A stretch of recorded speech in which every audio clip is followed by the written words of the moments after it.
Today I wanted to talk about the ego, this voice in my head that is a constant chatter. She is the culmination of every single experience I've had in my life. She formed an image of all the feedback I've ever gotten in my life, everything that I have become. She gets more sophisticated. But the thing with her is that she does not stop talking and having opinions. Once upon a time, I trained her when I got to know about law of attraction. I trained her to only look at the positive.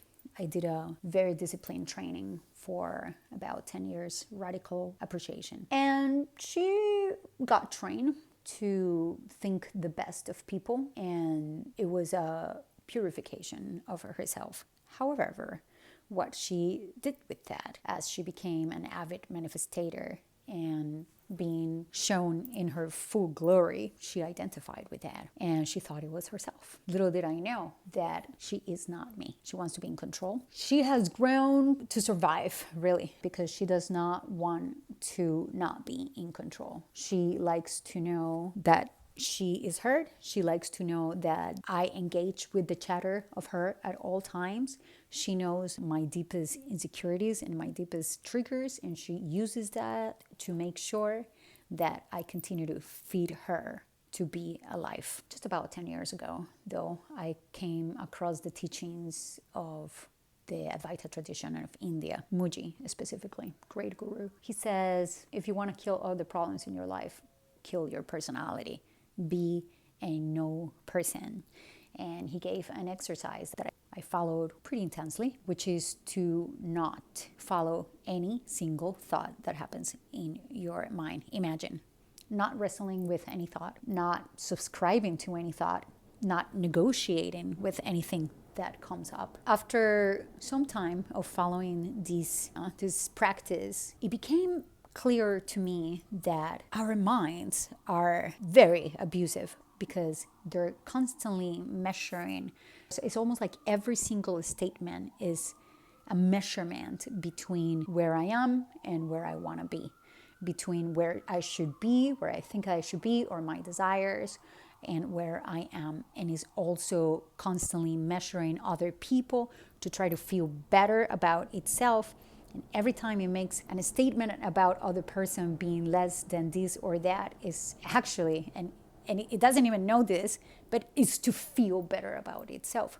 A lot of people would say, no, it's discernment. I'm allowed to discern. And yes, this could be true, but 95% of the time is just their ego being so insecure that it needs to put other people down to feel better. That's why criticizing, gossip, and putting other people down, it's so exciting, is because we're getting a dopamine hit that is essentially telling our ego, I am better than them.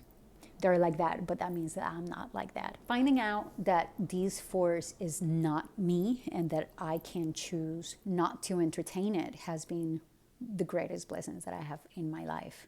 And I definitely owe it to the spiritual tradition of India. Not wrestling, but negotiating with my Gigantica is an ongoing situation. She does have the codes for survival. If something hurts her, that means that she needs to survive. And it means that I cannot avoid it. I cannot bypass it.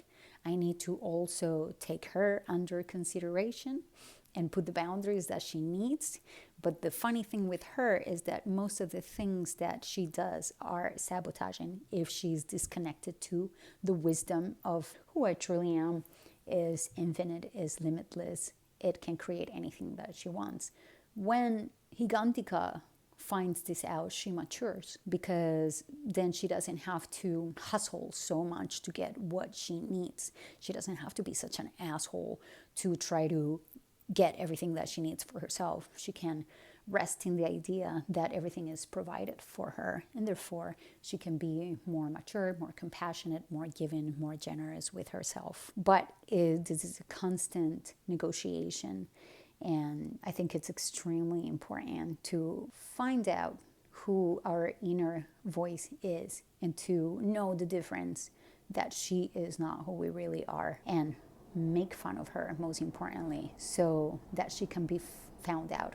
There's so much about her to talk about, but today I'll leave you with that. I hope you have a beautiful day.